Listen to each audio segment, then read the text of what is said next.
Chers élèves, bonjour et bienvenue dans une nouvelle vidéo de français. Donc aujourd'hui, nous allons voir une activité de langue destinée aux élèves de la troisième année du secondaire collégial. Vous pouvez retrouver cette leçon dans le manuel Parcours, page 164-165. L'objectif aujourd'hui, c'est de voir, ou plutôt c'est d'utiliser une proposition incise dans un dialogue. Commençons par une observation découverte du support proposé dans le livre.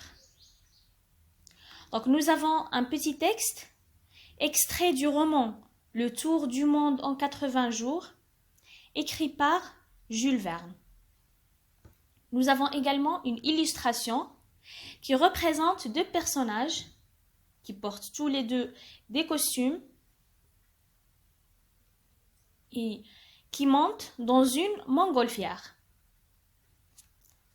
Passons à une lecture du support. Passepartout se montra. « C'est la deuxième fois que je vous appelle, dit Monsieur Fogg. Mais il n'est pas minuit, répondit Passepartout, sa montre à la main. Je le sais, reprit Phileas Fogg, et je ne vous fais pas de reproches. Nous partons dans 10 minutes pour Douvres et Calais. Une sorte de grimace s'ébaucha sur la ronde face du Français. Il était évident qu'il avait mal entendu.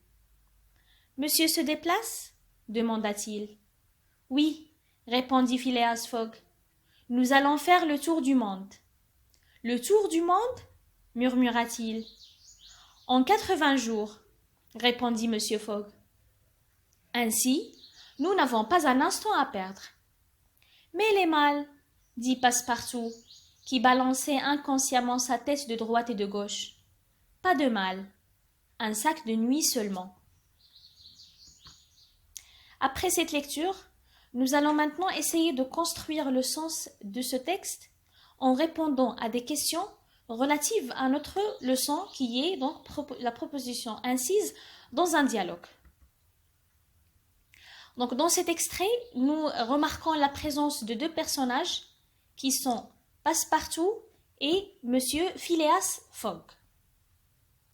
Nous remarquons également la présence de guillemets et des tirets, et donc cela signifie que nous avons un dialogue et des répliques entre les personnages du texte. Vous allez remarquer, ou bien vous pouvez remarquer ici que j'ai mis certaines expressions en bleu, donc différentes des autres. Nous avons dit Monsieur Fogg, répondit Passepartout, sa montre à la main, reprit Phileas Fogg, demanda-t-il, répondit Phileas Fogg, murmura-t-il, répondit Monsieur Fogg, puis la dernière expression dit Passepartout qui balançait inconsciemment sa tête de droite et de gauche. Je pose la question maintenant. Qu'est-ce qui va se passer, ou bien qu'est-ce que nous allons manquer au texte si je supprime ces expressions? Nous n'allons pas faire l'essai avec tout le texte, mais seulement la première ou bien deux expressions. Donc voilà, je vais lire la première réplique. C'est la deuxième fois que je vous appelle. Si je supprime, dit Monsieur Fogg, qu'est-ce que je vais perdre? Je vais perdre l'information sur qui parle. Car, dit Monsieur Fogg, j'ai l'information que dans cette réplique, c'est Monsieur Fogg qui parle. Dans la deuxième, mais il n'est pas minuit, répondit Passepartout, sa montre à la main. Donc je vais perdre l'information sur qui parle. Je ne veux plus savoir c'est la réplique de qui. Et en plus, je vais perdre cette information qui indique qu'il a sa montre à la main. Je vais continuer avec les autres expressions, mais en relevant seulement ce que nous manquons. Donc c'est déjà dit pour A. Ce qui manque, c'est le personnage qui parle. J'aurai des tirets, j'aurai des phrases des personnages, mais je ne pourrai pas savoir qui parle. B.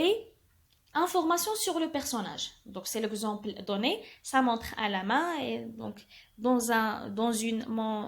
voilà donc ça dépend du texte, mais je perdrai une information principale sur le personnage. c'est la manière de parler. La manière de parler, ça veut dire quoi? Nous avons cet exemple de murmurer dans le texte. Murmurer, cela veut dire parler doucement, d'une voix basse. Donc je vais perdre l'information sur comment il est en train de parler ce personnage. Est-ce qu'il est en train de hurler, de crier, de parler à haute voix? Est-ce qu'il est en train de poser une question? Est-ce qu'il est en train de murmurer? Voilà. Et l'information, ou bien la dernière information que je vais perdre, c'est le comportement du personnage. Que fait ce personnage tout en parlant? Dans la dernière réplique que nous avons dans le texte, Passepartout, il a répondu en balançant la tête. Donc je perdrai l'information sur son comportement en plus de tout ce que nous venons de citer. Donc ces informations ou bien ces expressions ou bien ces propositions, on les appelle une proposition incise. Bien. Donc comme synthèse sur cette proposition incise, je la définis d'abord. C'est quoi une proposition incise? La proposition incise, c'est une proposition introduite, donc que nous avons intégrée, que nous intégrons dans une réplique de dialogue. Je peux l'intégrer au début, comme je peux l'intégrer au milieu de la réplique, comme je peux aussi l'intégrer à la fin de la réplique. On peut la reconnaître comment? Donc, j'ai un dialogue, comment je vais savoir où sont les propositions incises? C'est très facile. Pourquoi? Car elles sont toujours accompagnées d'un verbe de parole. Les verbes de parole comme dire, demander pour la question, répondre pour une réponse à une question, répliquer, la même fonction que répondre, hurler, parler à voix haute, murmurer, donc parler à voix basse. À quoi servent ces propositions incises? Elles servent à quoi dans un dialogue? La proposition incise sert à indiquer le personnage qui parle. Donc j'ai des guillemets qui s'ouvrent, j'ai un tiret, j'ai une phrase du personnage, mais qui parle. Donc c'est la proposition incise qui nous montre qui parle. Donner des informations sur lui, sa manière de parler, donc je l'ai déjà expliqué, est-ce qu'il est en train de parler à haute voix, est-ce qu'il est en train de chuchoter doucement, donc ce genre d'informations. Ou son comportement.